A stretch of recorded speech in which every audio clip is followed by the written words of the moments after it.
cah nom-nom, mumpung ketemu cah nom-nom pikirannya masih seger, bisa dijak ngomong yang produk serius. Konsep-konsep kita perlu kita kaji ulang. Ada orang yang menganggap Gusti Allah itu seperti dirinya dia. Jadi kalau dia jengkel, wah ini Gusti Allah jengkel. Jadi kalau ada orang dijengkeli sama dia, dia mengatakan Tuhan jengkel sama kamu, jahanam kamu. Tidak usah Gusti Allah, kamu mau menyenangkan saya, anak-anakku kamu sikuti, tak tendang kamu. Iku lah, podo karo wong korupsi mau untuk sedekah itu. Habib Lutfi, bagaimana beliau memandang Indonesia?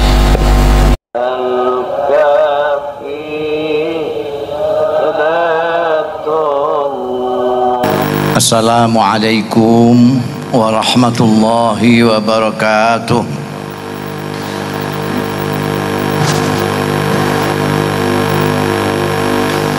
Alhamdulillah nahmaduhu wa nasta'inuhu wa nu'minu bihi wa natawakkalu alaihi wa nastaghfiruhu wa natubu ilaihi wa na'udzu billahi min syururi anfusina wa min sayyiati a'malina may yahdihillahu fala mudilla lahu wa may yudlil fala hadiya lahu wa asyhadu an la ilaha illallah wahdahu la syarika lahu wa asyhadu anna Muhammadan abduhu wa rasuluh.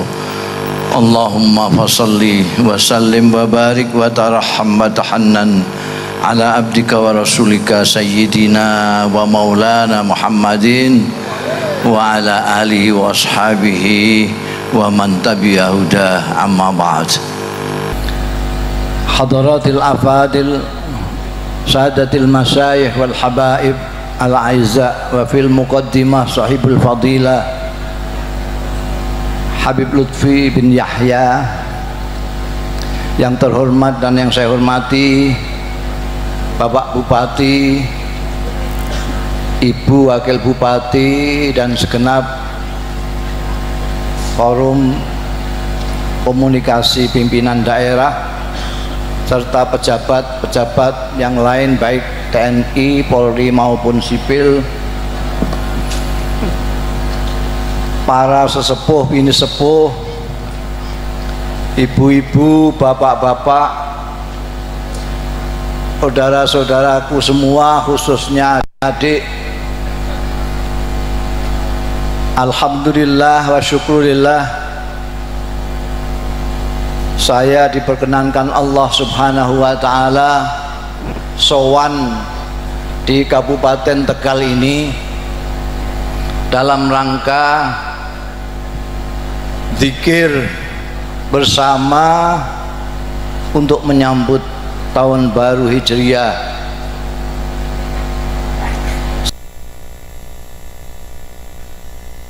Mudah-mudahan perilaku kita dalam tahun-tahun yang lalu yang kurang benar diampuni oleh Allah Subhanahu wa ta'ala. Di tahun yang baru ini mudah-mudahan Allah membimbing kita agar kita semua menjadi hamba-hambanya yang lebih baik daripada kemarin. Hadirin hadirat rahimakumullah, seperti tadi sudah disinggung oleh Bapak Bupati, tahun baru Hijriah ini disebut Hijriah karena memang awalnya menandai hijrah Rasul Sallallahu Alaihi Wasallam dan para sahabatnya dari Makkah ke Madinah. Jadi pada waktu Khalifah Umar bin Khattab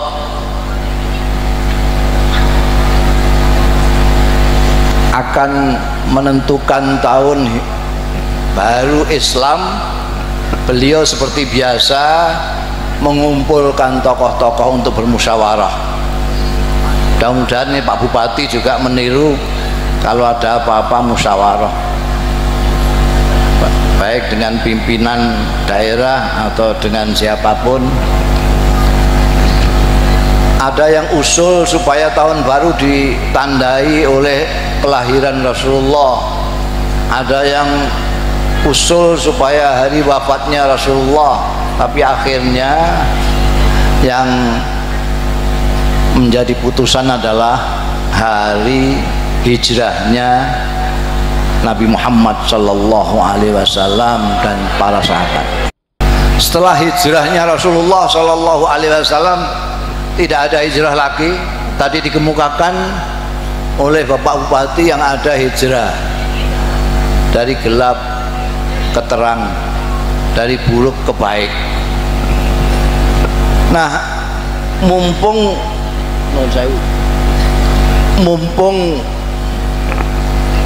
tahun baru ini momentum yang paling baik kita sebelum hijrah meneliti perilaku kita sebelumnya.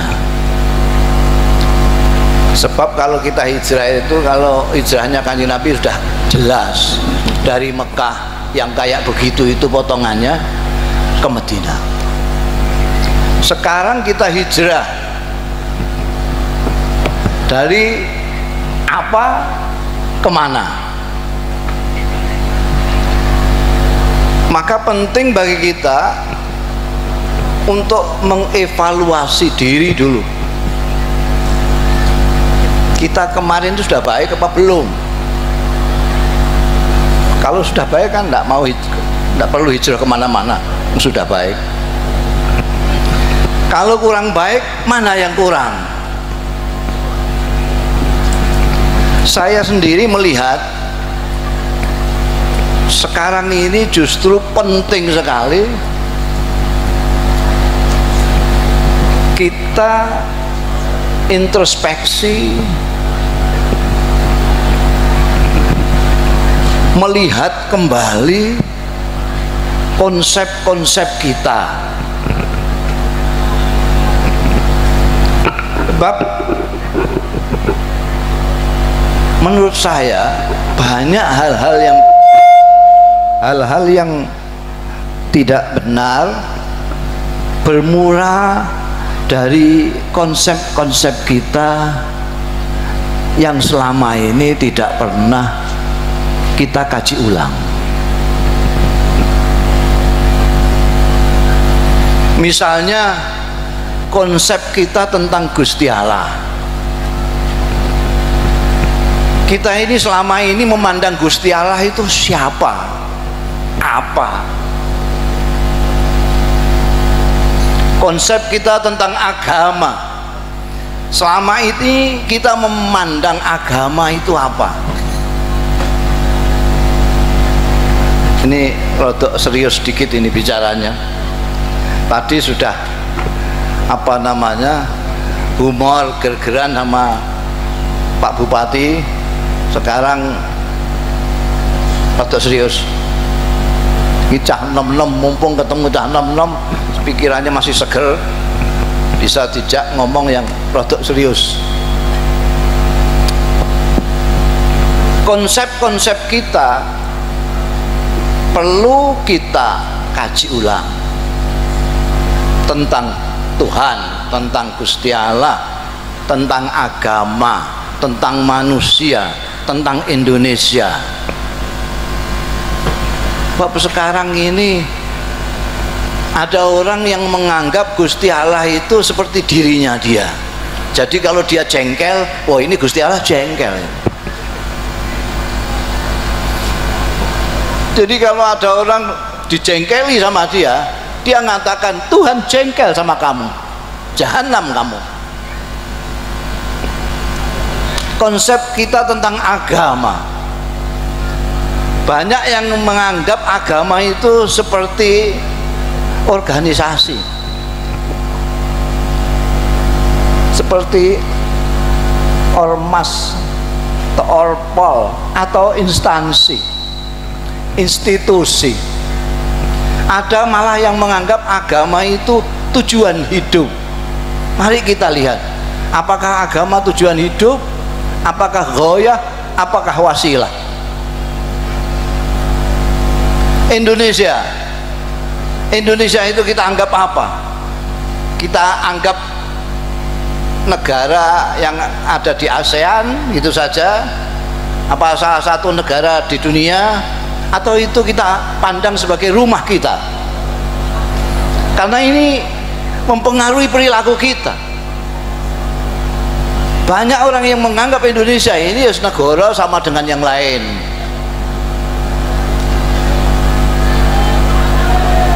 Padahal Indonesia ini rumah kita. Jadi saya itu sering mengatakan bahwa saya itu tidak ngerti isme-isme itu. Apa itu nasionalisme, apa-apa itu saya tidak tahu. Tapi yang saya tahu, Indonesia adalah rumah saya. Sehingga kalau siapapun yang akan rusak rumah saya, berhadapan dengan saya.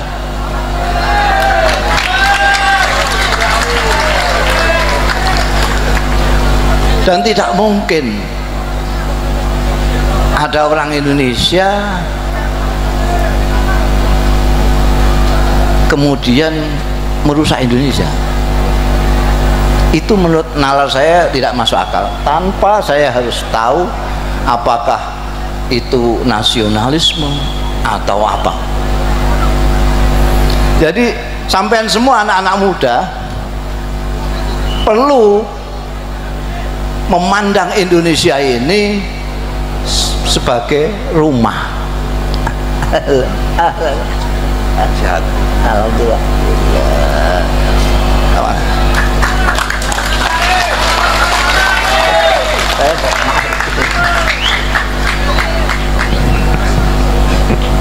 Jadi di antara kalian mungkin banyak yang sudah mendengar pidatonya beliau Habib Lutfi, bagaimana beliau memandang Indonesia.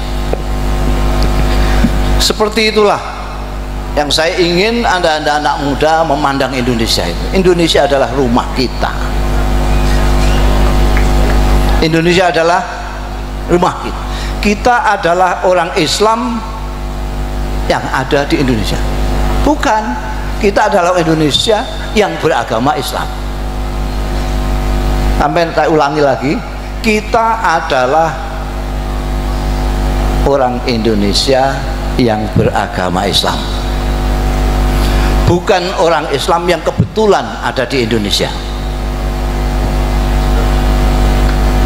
Saya ulangi lagi, kita adalah orang Indonesia yang beragama Islam, bukan orang Islam yang kebetulan ada di Indonesia. Kita bukan turis, ini rumah kita. Kalau kemarin siapa namanya, Dr. Azhari, M-Top, itu bukan orang Indonesia, maka dia Indonesia hancur, tidak hancur, dia tidak urusan. Tapi kalau kita sebagai orang Indonesia kok rela Indonesia hancur, itu sudah kualik udele nek cara wong Jawa. Paham ya? Jadi kita kaji ulang konsep kita tentang Indonesia, tentang manusia. Sampean melihat manusia itu apa selama ini? Bajunya,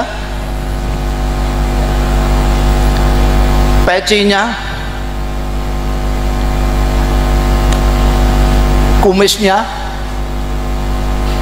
jenggotnya, apa-apanya.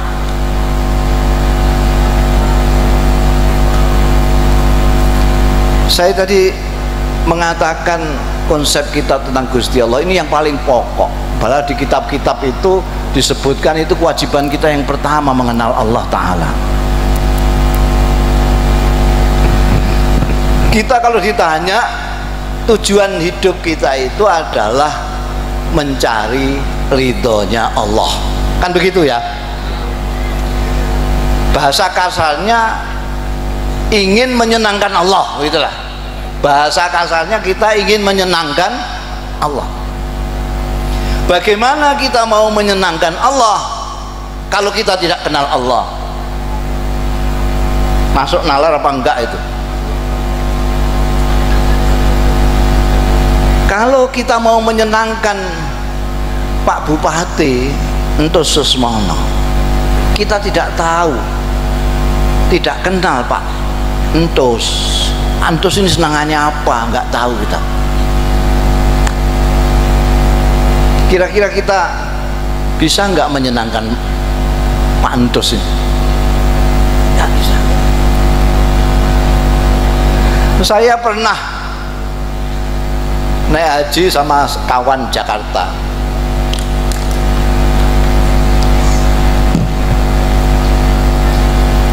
Kawan Jakarta ini pulang dari Masjidil Haram dengan bangga menyapu. Badannya itu biru-biru, keringatnya sak jagung-jagung, bajunya sobek-sobek, tapi dia bangga. Alhamdulillah Gus, saya berhasil. Berhasil apa? Saya berhasil mencium Hajar Aswad. Masya Allah. Nanti Gus Mus saya beritahu kiatnya bagaimana supaya bisa dengan gampang mencium Hajar Aswad. Saya belum mengatakan iya, dia sudah memperagakan. Dari sudut rukun Yaman, tempelkan dada. Tadi saya tempelkan dada, terus jalan mepet terus. Rabbana atina fid dunya hasanah fil akhirati hasanah. Langsung pojok Hajar Aswad, tidak ada yang nyondol. Wah, Hajar Aswad melela di depan mata. Begitu saya akan mencium, ada orang Turki mau desek saya sikut gelasar. Dari sini orang Turki juga mau tak sikut gelasar. Udah, baru akan begini, ada orang Indonesia ikut-ikut mau nyerondol, tak kuipatno glosor. Alhamdulillah, wangi Gus baunya. Ya batin saya ya mesti ae wangi wong di minyak yo. Tapi saya waktu itu bilang astagfirullahaladzim. Loh, Gus Mus kok astagfirullah? Nah iya, kamu mencium Hajar Aswad ini untuk menyenangkan siapa? Menyenangkan Gusti Allah, mau cari ridhonya Gusti Allah, atau mencari ridhomu sendiri, mau menyenangkan dirimu sendiri? Saya tanya begitu, dia rada pelongo-pelongo. Tapi sebentar kemudian gengsinya naik, lalu mengatakan, ya tentu saja aku mencium untuk cari ridhonya Allah, untuk menyenangkan Allah. Saya ketawa, lah kamu ini bagaimana? Wong mau menyenangkan Allah kok hamba-hambanya kamu sikuti, itu gimana? Tidak usah Gusti Allah, kamu mau menyenangkan saya, anak-anakku kamu sikuti, tak tendang kamu.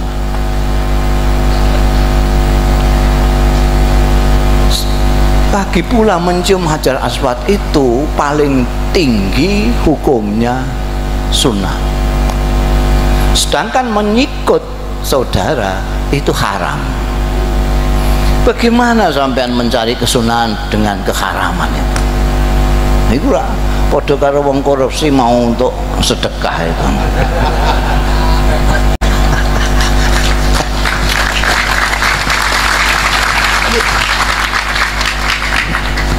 Jadi kita perlu, saya melihat banyak orang Islam itu yang semangat berislamnya menggebu-gebu, tapi tidak diimbangi dengan pemahaman terhadap agama itu sendiri. Ini yang bikin masalah. Jadi ada orang tiba-tiba jatuh cinta saja. Seperti saya ini orang kuno, jadi tidak ngalami seperti Anda semua ini yang muda-muda.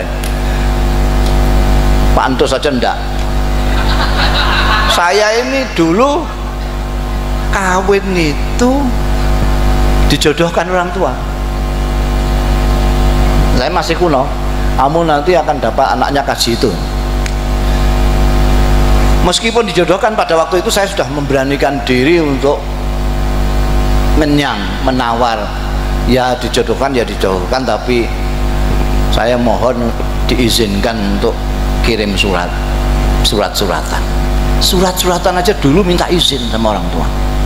Sekarang goncengan aja. Enggak apa. Jadi saya minta izin surat-suratan. Boleh saya nanti kawin sama anaknya Kaji itu, tapi tak surat-suratan dulu sama itu. Saya di Mesir, dia di Jogja. Nah, saya dari dulu itu terkenal ahli bikin surat. Saya surati, surat saya ya nyastra seperti puisi-puisi saya itulah. Begitu baca surat-surat saya itu, dari jauh dia sudah kelepek-kelepekin. Biasanya laki-laki sama perempuan itu yang minta foto dulu itu laki-laki, tapi ini enggak, dia dulu yang minta foto. Mungkin karena lah ini kata-kata kok indahnya begini, orangnya kayak apa gitu, kira-kira belum lihat, jadi dijodohkan blok-blok itu. Jadi terus saya pun foto berkali-kali, cari foto yang kebenaran. Kadang-kadang foto enggak kebenaran, orangnya cakep fotonya jelek gitu. Saya cari yang pas bagus, saya kirimkan. Wah, tambah kelepekan. Cepatnya cerita supaya jangan terlalu malam, sudah sampai rumah kawin, sudah langsung kawin.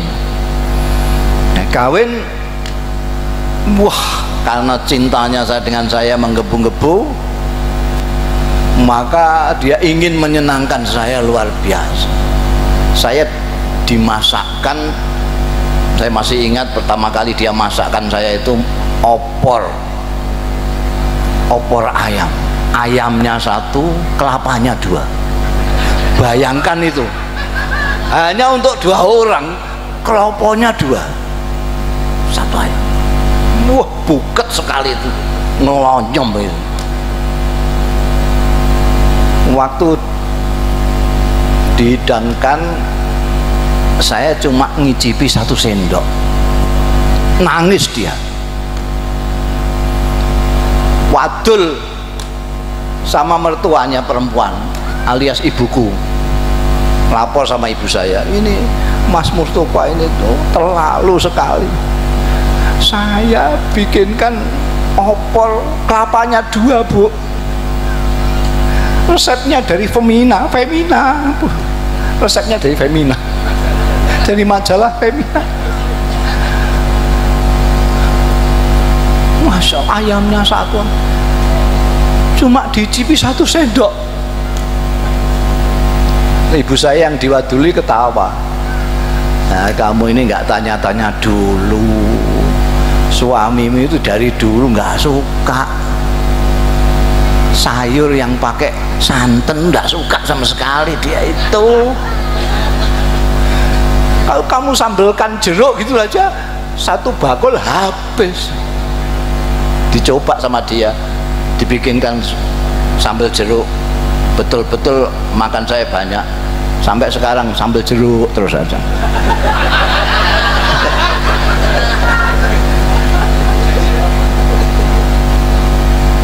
Ini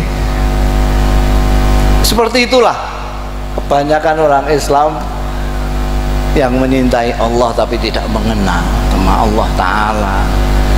Alih-alih dia ingin diridhoi Gusti Allah Ta'ala, naudzubillah, jangan-jangan Allah Ta'ala malah murka. Seperti saya tadi katakan, ada orang itu yang begitu keterlaluan, entah sadar entah tidak, dia itu mempersonifikasikan, menganggap bahwa Tuhan itu dia. Kalau dia jengkel berarti Tuhan ngamuk lagi, ini Tuhan sedang marah. Jadi dia keberani-beraninya lalu menghukumi Gusti Allah itu karena dia merasa Gusti Allah semua terus kamu neraka, ini surga. Jadi ngapling-ngapling swarga neraka itu kayak dia Gusti Allah. Urun ae ora. Nah, urun sama sekali. A'udzubillah min dzalik. Dan ini sekarang usum begitu itu. Musim orang menganggap dia tahu sedikit, wah, terus semua dia pikir dia sudah top begitu. Sedikit-sedikit jahanam. Ini perlu. Sekarang kita perlu konsep sampian. Saya yakin ketika Anda sekalian mengatakan Allahu Akbar, pikiran sampean kosong. Atau ada apa yang Anda pikirkan ketika Allahu Akbar? Nalika sembahyang Allahu Akbar itu apa di benak sampean itu ada apa?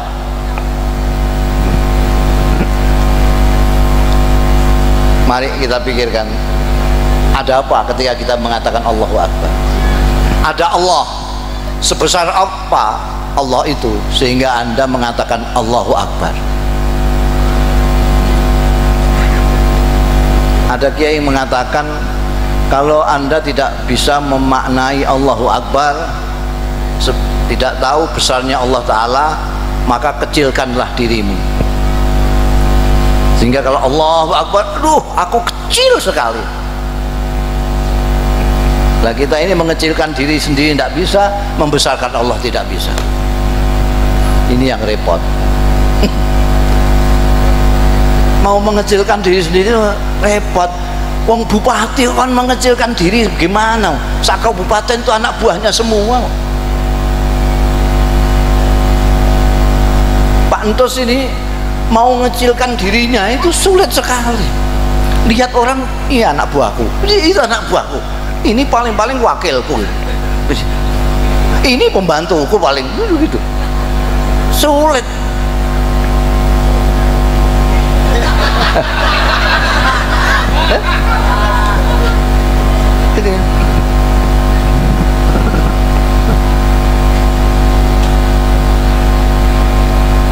Mari mumpung ini tahun baru, kita kaji ulang konsep-konsep kita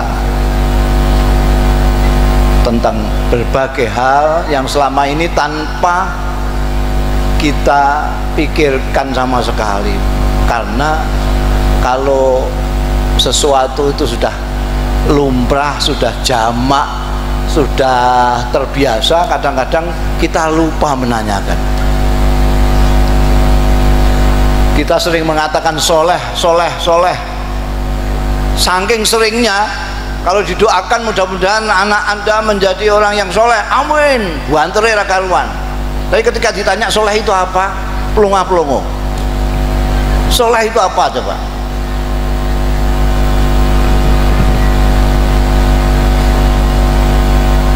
Apa soleh itu? Ada yang itu yang serbanan. Soleh itu kamu, ya kamu yang pakai serban. Apa soleh itu? Soleh itu kamu bayangkan siapa? Kayak Habib Lutfi? Apa kayak Kiai siapa? Rais Suriah? Kayak siapa? Pak Entos.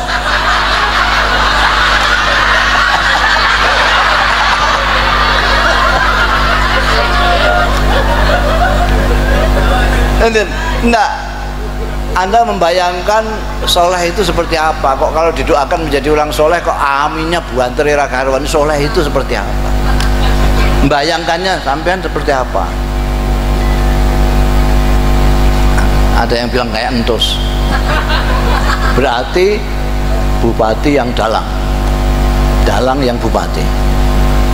Kalau sampean mengatakan kayak Habib Lutfi, berarti kayak kiai yang Habib.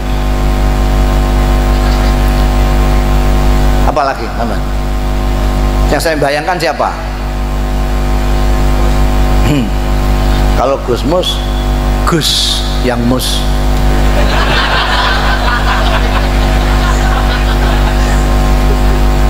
Kalau soleh itu seperti Entos, bupati yang dalang, Anda. Lalu kasihan yang tidak dalang, tidak bupati. Ndak uman soleh. Kalau soleh itu hanya kiai yang Habib, maka yang tidak kiai hanya Habib saja, enggak uman soleh. Atau Habib saja tidak kiai, tidak uman soleh.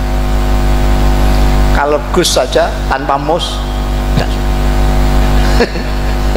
kalau mus saja, ini artinya yang tidak punya Gus, tidak punya mus, tidak soleh sama sekali, tidak akan kebagian soleh. Kalau soleh itu hanya kiai, lalu nggak ada tentara yang soleh, nggak ada polisi yang soleh. Soleh itu asal maknanya dari solaha, itu maknanya pantas. Jadi orang soleh itu orang yang pantas. Pantasnya bupati lain sama pantasnya kiai. Pantasnya kiai lain sama pantasnya dalang. Pantasnya dalang lain dengan pantasnya camat. Pantasnya kiai lain dengan pantasnya polisi. Kalau kiai tidak boleh banyak suudzon, tidak boleh, harus husnudzon terus. Tapi kalau polisi nggak boleh husnudzon terus, maling nggak kecekel-kecekel itu.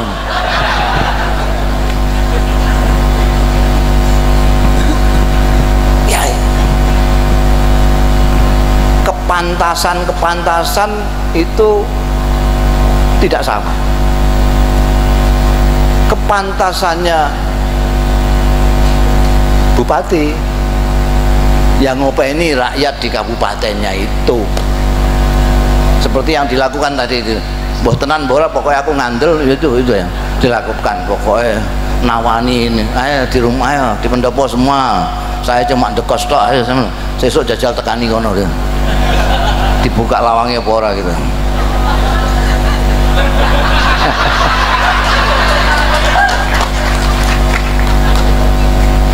Jadi pantasnya ketua DPRD lain dengan kepantasannya eksekutif, lain-lain. Dia mengawasi, mengontrol, menyalurkan aspirasi rakyat. Kalau kemudian melok menentukan segala macam yang menjadi wewenangnya eksekutif, sudah tidak pantas. Kiai sobone ning nggone pendopo kabupaten ya ora, ora. Ada bupati bar subuh iktikaf ngantek duha.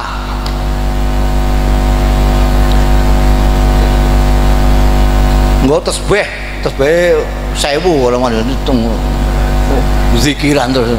Rumasane sampai 11 orang.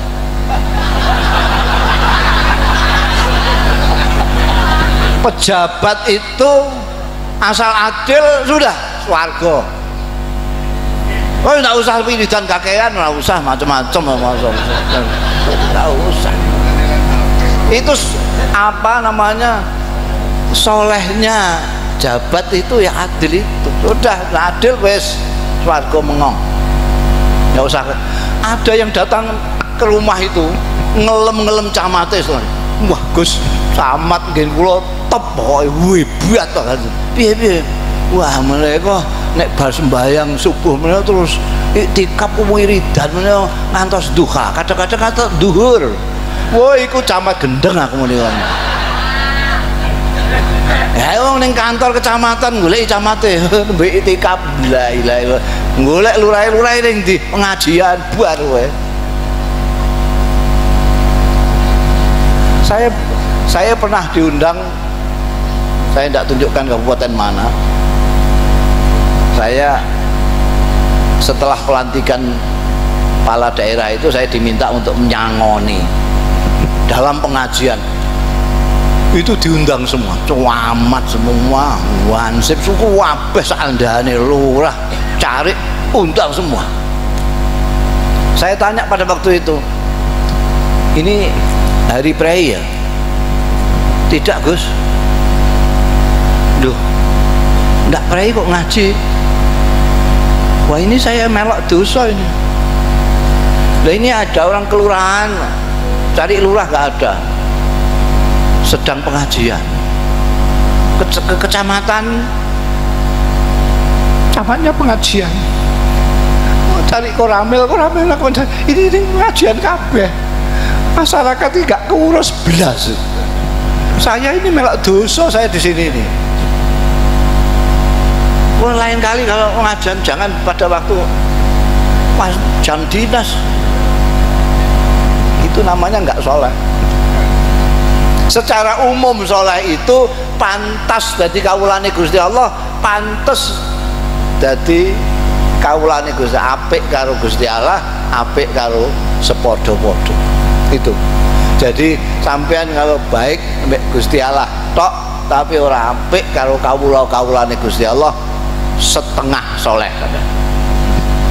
Durung soleh. Nah, sekarang ini modelnya terus saya tak milih yang kablun minallah saja.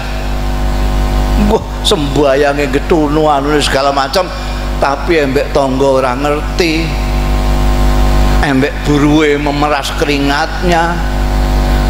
Satu pihak ada yang aku tak bagian hablun minan nas wae, apik karo tonggo, apik karo sepodo-podo tapi ora salat. Ini dua-duanya cuma separuh takwa. Mestinya harus utuh, apik karo Gusti Allah, apik karo kawulane Gusti Allah. Saya kira itu, ini yang kita tunggu-tunggu sudah ada di samping kita. Habib Lutfi bin Yahya ini saya juga sudah lama. Yang terakhir mungkin saya dengarkan beliau ketika kholnya Raden Patah di Masjid Agung Demak. Ini saya ingin dengarkan di sini lagi. Kalau dengarkan itu sudah berkali-kali saya.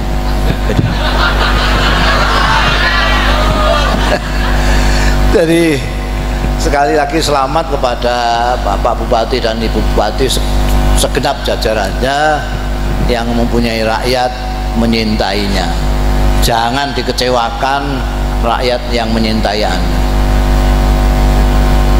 Pemimpin yang baik adalah pemimpin yang dicintai oleh rakyatnya dan menyintai rakyatnya. Pemimpin yang buruk adalah pemimpin yang dibenci rakyatnya dan membenci rakyat. Pemimpin yang baik adalah pemimpin yang menyintai rakyatnya dan dicintai rakyat. Rakyatnya taat bukan karena takut, tapi rakyat taat karena cinta. Itu kalau ada salah kata, salah sikap, semuanya mohon maaf, terutama kepada sesepuh. Ini sepuh. Wallahu yuwaffiquna ila ma fihi ridha. Astaghfirullahalazim li wa lakum wal afu minkum. Wassalamualaikum warahmatullahi wabarakatuh.